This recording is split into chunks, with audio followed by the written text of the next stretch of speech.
নমস্কার, আমি রাখি। আমার নতুন আরো একটি ব্লগে আপনাদের সবাইকে স্বাগত জানিয়ে আজকের ব্লগটি শুরু করলাম। কেমন আছেন আপনারা সবাই? আশা করছি ভালো আছেন। আর আমরাও বেশ ভালো রয়েছি। এখন বাজে সকাল ১১টা। আপনাদেরকে সাথে নিয়েই ব্লগটা শুরু করলাম। এর আগের দিনের ব্লগটা আমি যেখান থেকে শেষ করেছিলাম, আজকের ব্লগটা ঠিক তারপর থেকেই শুরু করলাম। তো আপনারা তো আগের দিনের ব্লগে দেখেছেন সকালের সমস্ত বাসি কাজ আমি গুছিয়ে নিয়েছিলাম। বিবেক চলে গেছে স্কুলে আর এরপরে এই যে দুপুরের রান্না করতে এলাম। সকালে কাজের দিদি এসে যে বাসনগুলো ধুয়ে দিয়ে গেছে সেগুলো সমস্ত জল ঝরে গেছে। এরপরে আমি জায়গা মতন একটুখানি বাসনগুলো সব গুছিয়ে রেখে দেব। তারপরেই রান্নাবান্না শুরু করব। তো রান্না করার আগে সমস্ত জায়গাটা গুছিয়ে একদম ফাঁকা করে নেব। রান্না করতে গেলে আমার একটুখানি হাত পা ছড়িয়ে মনে হয় কাজ করতে পারলে ভালো হয়। ওইজন্যে আমি সবসময় রান্নাঘর পরিষ্কার পরিচ্ছন্ন করে নিয়ে তারপরেই রান্নাটা শুরু করি। এমনিতেই রান্নাঘরটা একটুখানি ছোট আগের তুলনায়। আগের যে রান্নাঘরটা ছিল সেটা অনেকটা বড় ছিল। আর এখন যেহেতু রান্নাঘরটা একটুখানি ছোট আমার ওইজন্যে একটু অসুবিধে হয়। আর রান্না করার সময় আমার সমস্ত জিনিসপত্র ছড়িয়ে ছিটিয়ে নিয়ে আমি একদম রান্না করতে বসি। তো ওইজন্যে আমার জায়গাটা একটুখানি বেশিই লাগে। রান্নাঘরটা যদি একটুখানি খোলামেলা হয় তাহলে আমাদের কাজ করতে সুবিধে হয়। কেননা রান্নাঘরটাতেই আমাদের সারাদিনের কাজকর্ম থাকে। সকাল থেকে রাত পর্যন্ত তো রান্নাঘরের মধ্যেই থাকা হয়। তো জায়গাটা যদি একটুখানি বড় হয় তাহলে দেখা যায় ছড়িয়ে ছিটিয়ে কাজ করতে সুবিধে হয়। তো যাই হোক যখন যেমন পরিস্থিতি তখন সেভাবেই মানিয়ে নিতে হবে। আর সব পরিস্থিতির সাথে মানিয়ে নেওয়াটাই সবথেকে বড় কথা। তো যাই হোক এই যে সমস্ত বাসনগুলো গুছিয়ে নিয়েছি।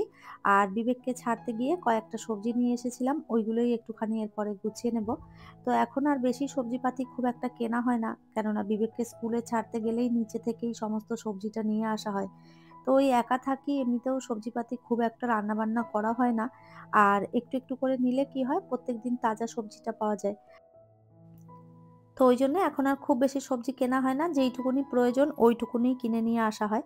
তো যাই হোক আজকে করব হচ্ছে পালক পনির। তো দেখলাম দুধবেলা দাদা এসে দুধটা যখন দিয়ে গেছে উনার কাছে পনিরটা ছিল। আর যখন পালং শাকটা পেয়েই গেছি তো ভাবলাম পালক পনির করে দেব। বিবেক পালক পনির খেতে ভীষণ পছন্দ করে। তো আমার খুব একটা সেভাবে পছন্দ হয় না। আর বিবেকের বাবাও খুব একটা ভালোবাসে না খেতে। তবে বিবেক জানি না কেন পালক পনিরটা খেতে এত ভালোবাসে। তো যাই হোক পালং পনির দিয়ে আবার ভাত খেতে খুব একটা ভালো লাগে না। রুটি হলে তাও ঠিক আছে। তো আর আমার হচ্ছে ভাতের নেশা। দুপুরবেলায় আমার ভাত না হলে হবে না। তো যাই হোক এটা দিয়েই ভেবেছি যে পালক পনিরটা দিয়েই ভাত খাবো, কি আর করব। এখন আলাদা, আলাদা করে রান্না করতে গেলে অনেক সময় লাগবে। আর তারপরে পালক পনিরটার সাথে আমি একটু ডালও করব ভেবেছি। আর তারপরে দেখি একটু কিছু ভাজাভাজি করব। তো যাই হোক এদিকে পনিরটা কেটে নিচ্ছি। আজকে অনেকটা পনির দিয়েছে। আমার আর বিবেকের এতটা পনির ঠিক লাগেও না। কেননা দুজন মানুষ কতই আর খাবো।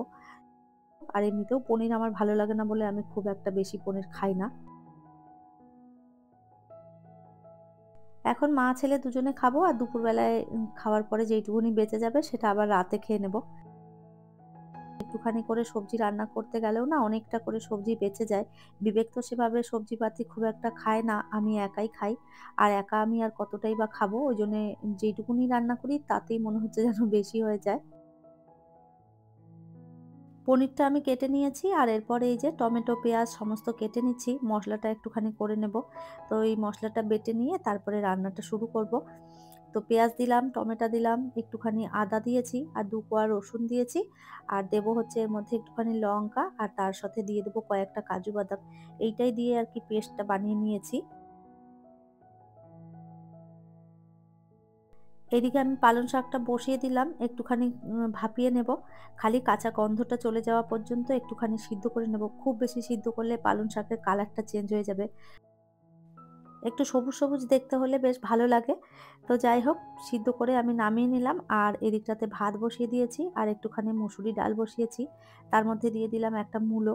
তো মূলো দিয়ে মুসুরির ডাল আপনারা কারা, কারা খেতে পছন্দ করেন কমেন্ট করে জানাবেন। আমার তো ভীষণ ভালো লাগে। ভাতটা নামিয়ে ওই দিকটাতে আমি বসিয়ে দিয়েছি আরকি ডালটা। ডালটা ওইদিকে সিদ্ধ হতে থাক ততক্ষণ এইদিকে আমি পনিরটা করে নিই। পালক পনিরে অনেকে পনিরটা কাঁচাও দেয়, তবে আমার কাঁচা দিলে খুব একটা ভালো লাগে না। ওইজন্য আমি হালকা করে একটুখানি ভেজে নিলাম। খুব বেশি পনির ভাজলে আবার শক্ত হয়ে যাবে, ওইজন্য অল্প করেই একটুখানি ভেজে নিয়েছি। আর ভাজার পরে একটুখানি গরম জলে দিয়ে দিলেও পনিরটা বেশ সফট হয়। তবে এখন আর গরম জলে দেব না। আর এই তো ওই তেলের মধ্যেই মসলাটা দিয়ে দিলাম। বেটে রেখেছিলাম মসলা যা তাই দিলাম। আগেই বলেছি আপনাদের টমেটো, পেঁয়াজ, লঙ্কা, আদা, রসুন আর কয়েকটা কাজু বাদাম দিয়েছিলাম। তো ওই মশলাটাই একটুখানি ভালো করে নেড়েচেড়ে কষিয়ে নিচ্ছি। নুন দিয়েছি, হলুদ দিয়েছি আর হালকা একটুখানি মিষ্টি দিয়েছি, ২-৪ দানা চিনি।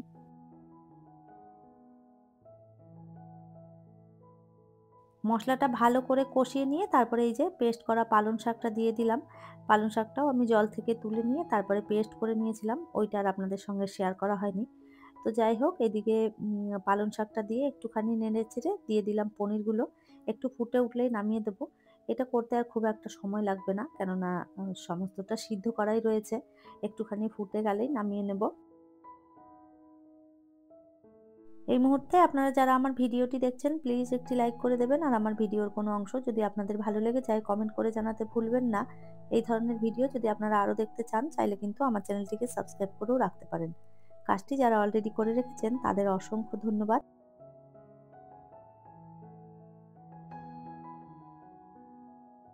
একটুখানি শিম আলু ভাজা করব। তো আজকে যে শিমটা এনেছিলাম সেটা একদম তাজা ছিল। তো ভাবলাম একটুখানি শিম দিয়ে আলু দিয়ে ভাজা করি।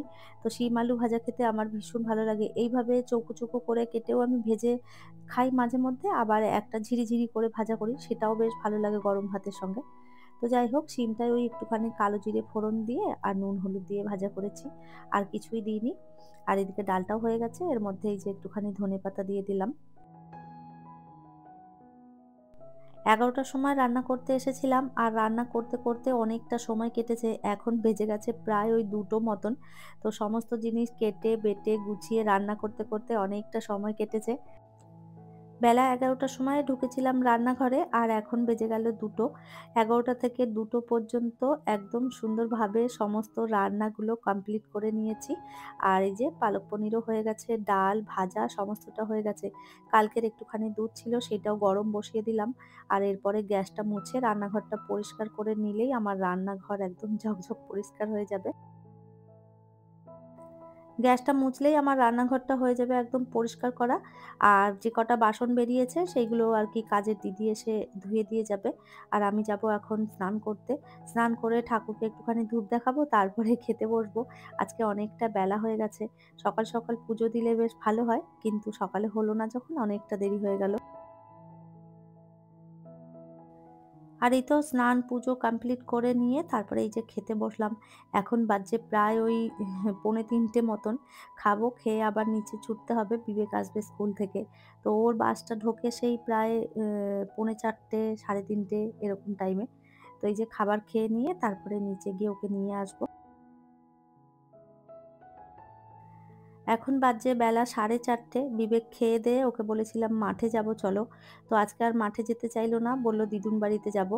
তো ওইজন্যে আমি আর বিবেক আমরা দুজনে মিলে চলে যাচ্ছি আমার বাবার বাড়িতে।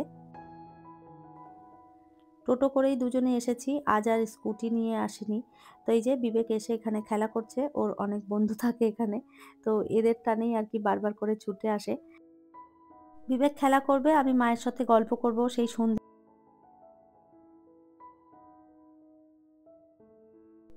এখন বাজছে সন্ধ্যে ৭টা। আমরা অনেকক্ষণ আগে চলে এসেছি। বিবেককে হাত পা ধুইয়ে তারপরে দুধ গরম করে দিয়েছিলাম। দুধ খেয়ে পড়তে বসে পড়েছে।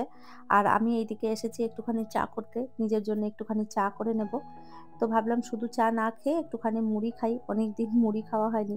তো একটুখানি চানাচুর দিয়ে আরকি মুড়িটা মেখে নেব। এর মধ্যে আর কিছুই দেব না। কেননা এখন পেঁয়াজ তারপরে শসা এই সমস্ত কাটলে চায়ের সাথে খেলে না খুব অম্বল করে। ওইজন্য ভাবলাম যে শুধু মুড়িটাই থাকুক। চা নিয়ে চলে এসেছি। এরপরে এই যে চা খাবো, বেশ কিছুক্ষণ মোবাইলে এডিট করব। মোবাইলে আরকি ভিডিও এডিট করব। তারপরে আরকি যাবো রাতের খাবার করতে।